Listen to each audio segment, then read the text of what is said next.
आज भारत के सर्वोच्च वीरता पुरस्कार परमवीर चक्र से सम्मानित वीर अब्दुल हमीद की जयंती के अवसर पर बाल भारती इंटर कॉलेज खातीबाबा में स्वतंत्र भारत के 21 परम वीर चक्र विक्रेताओं के स्मारक शौर्य स्तंभ पर पुष्पांजलि अर्पित की गई। इस अवसर पर विद्यालय की छात्राओं अनामिका श्रीवास एवं रिवांशी शाह ने वीर अब्दुल हमीद के जीवन परिचय तथा उनके द्वारा 1965 के भारत पाक युद्ध में किए गए कारनामे पर प्रकाश डाला। इस अवसर पर उपस्थित गणमान्य वक्ताओं ने अपने विचार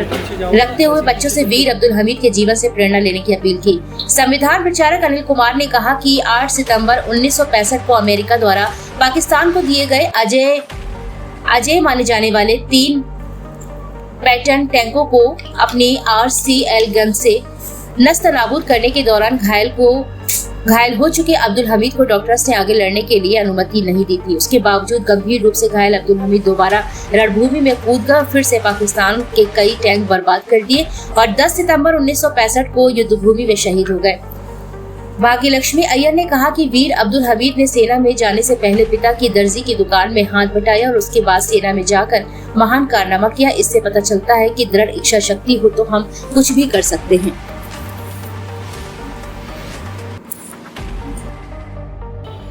वो पर्पस जितने बच्चे यहाँ बैठे हुए हैं, अभी आप लोग की रिस्पॉन्सिबिलिटी है कि जो चीज़ आपने यहाँ सुनी है, जो समझी है, वो दूसरों तक भी पहुँचाए। ठीक है, क्योंकि ये कहा जाता है कि जो नॉलेज है, जो ज्ञान है, वो एक ऐसी चीज़ होती है जो जितना दो उतना बढ़ती है। यानी आपकी जो नॉलेज है उसको जितना बांटोगे, जितना शेयर करोगे, उतना वो बढ़ेगी। तो ये आज जो मौका था, जो सब लोगों ने बात की, उससे आपको इतना समझ में आया होगा कि आज हम यहाँ क्यों आए थे, इकट्ठा हुए थे। आपके स्कूल में एक स्मारक बना हुआ है, शौर्य स्तंभ। सभी को मालूम होगा कि शौर्य स्तंभ किन लोगों का स्मारक, कोई बता सकता है? जो परमवीर चक्र होता है, जो इंडियन आर्मी में, सेना में जितने भी सैनिक होते हैं और जो बिल्कुल एक बहुत ही ऊंचे दर्जे की, बिल्कुल हाई क्लास की जो वीरता का प्रदर्शन करते हैं। कुछ लोग इसमें जाने भी गए, कुछ लोग जीवित भी बचे। तो एक एक्सट्रीम पे जाके, बिल्कुल हाइट पे जाके, जहाँ पे वो अपनी परवाह ना करें कि हम जिंदा बचेंगे कि नहीं बचेंगे, क्या होगा क्या नहीं, उस कंडीशन में जाके परमवीर चक्र मिलता है। ये इंडियन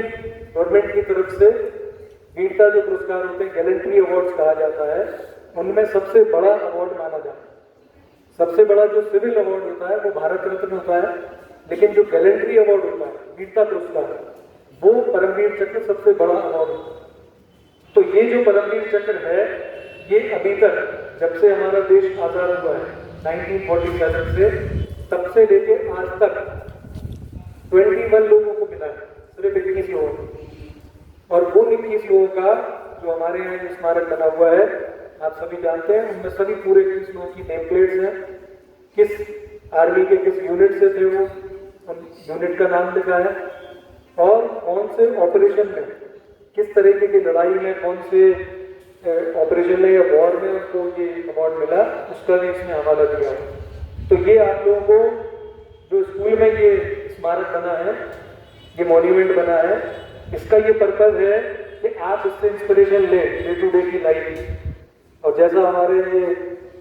आर्मी के एक्सपर्सन हैं, हमारे आशीष तिवारी जी जो बोल रहे थे यहाँ पर, जैसा उन्होंने बताया था कि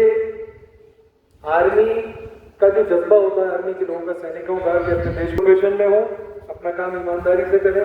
अपने आसपास अगर कहीं कुछ गलत हो रहा है उसके लिए आवाज़ उठाएं, तो भी ये देश की उसी तरीके से आप सेवा कर सकते हैं जैसे आर्मी के लोग बॉर्डर पे जाके करते हैं। तो इंस्पिरेशन हम दें, ये ज़रूरी है। और जिन वीर अब्दुल हमीद की आज हम बात कर रहे हैं, तो क्यों आज इनको इतने से हम याद कर रहे हैं, इतनी उनका एक हम जयंती मनाने के लिए आए हैं? क्योंकि उनका जो कारनामा था वो ऐसा था कि बहुत कम लोग ऐसा कर पाते। हम लोग, कई लोग ऐसे हैं कि जो कहीं पर हमें कोई रिस्पॉन्सिबिलिटी अगर दे दी जाती है, तो हम लोग क्या सोचते हैं कि बस हम किसी तरह से अपनी रिस्पॉन्सिबिलिटी निभा दें और हम जल्दी से उस रिस्पॉन्सिबिलिटी से पूरा करके बच जाएं और फिर अपना आराम से जो हमें करना है वो करके ही सोचते हैं ना। चाहे वो घर के रिस्पॉन्सिबिलिटी हो, चाहे वो स्कूल में हो, चाहे वो एग्जाम की बात हो, चाहे किसी भी तरह की बात हो, सबसे पहली सोच हमारी क्या रहती है? कि एग्जाम में है तो मेहनत इतनी कर ले कि बस पास हो जाए। उसमें से जैसे आप में से एक क्लास का मॉनिटर बना दिया जाता है, वो पूरी क्लास के बच्चों पे कंट्रोल करता है। ऐसे ही जैसे आपका एक खोया पाया प्रमुख होता है, अगर कोई चीज गुम हो गई तो वो उसको खोज के लाने की जिम्मेवारी रखता है। ऐसे ही सैनिकों को रसद पहुंचाने के लिए खाना पानी जो भी राशन वगैरह है वो पहुंचाने का काम क्वार्टर मास्टर का होता है। तो अब्दुल हमीद क्वार्टर मास्टर की ड्यूटी करने के बावजूद अगर वो चाहते तो अपनी ड्यूटी करते, लेकिन उन्होंने अपने तरफ से ये सोचा कि नहीं, मैं अपनी ये ड्यूटी भी करूंगा और साथ में युद्ध भी लड़ूंगा। तो उन्होंने ईमानदारी का परिचय देते हुए, वतन के प्रति मोहब्बत का परिचय देते हुए उन्होंने अपनी क्वार्टर मास्टर की ड्यूटी के साथ साथ मेन बैटल फील्ड में जाकर के युद्ध लड़ा और वो शहीद हुए। तो अब्दुल हमीद से दो प्रेरणा बच्चों को लेना चाहिए, जो कि ये ना सोचें कि सिर्फ सेना में जाने से ही आपको शहादत बहुत ही। आज आप लोग यहाँ किस लिए उपस्थित हुए हैं? आज हम लोग यहाँ बाल भारती विद्यालय में परमवीर चक्र विजेता वीर अब्दुल हमीद की जयंती पर सभी लोग एकत्र हुए, उनके चित्र पर पुष्पांजलि अर्पित की और आज उनके जन्म दिवस के मौके पर सभी बच्चों ने और सभी साथियों ने उनसे देश के लिए एक प्रेरणा ली कि हमें देश के लिए और अपने संविधान की रक्षा के लिए हमेशा अपने प्राण भी अगर देना पड़े तो उसमें नहीं हमें किसी तरह से हिचकिचाना चाहिए और हमें हमेशा अपने देश के लिए हमेशा मर मिटने के लिए तैयार रहना चाहिए। आज आप लोग यहाँ किस उपलक्ष्य में एकत्रित हुए हैं? आज देश में जो अब तक स्वतंत्र भारत के इतिहास में जो 21 परमवीर चक्र हुए हैं उनमें से एक वीर अब्दुल हमीद की आज जयंती है, जिसको यहाँ मनाने के लिए आज हम सब लोग यहाँ एकत्रित हुए हैं और उनके जीवन के संस्मरणों को और उनका जो वीरता का प्रदर्शन था उसके बारे में बच्चों को जानकारी यहाँ पर जो अतिथिगण आए उन्होंने दी और हमने ये सभी बच्चों ने जाना कि किस तरीके से वीर अब्दुल हमीद ने भारत पाक के 1965 के युद्ध में जो अमेरिका द्वारा पाकिस्तान को पैटर्न टैंक दिए गए थे जो उस समय अजय माने जाते थे, किस तरह से अपनी वीरता का प्रदर्शन करते हुए अपनी RCL गन से उन टैंकों को ध्वस्त किया था और जिस तरह से 3 टैंक उड़ाने के बाद उनको बिल्कुल गंभीर स्थिति उनकी हो गई थी, घायल हो गए थे, उसके बावजूद अगले दिन फिर जाके उन्होंने और टैंक तोड़े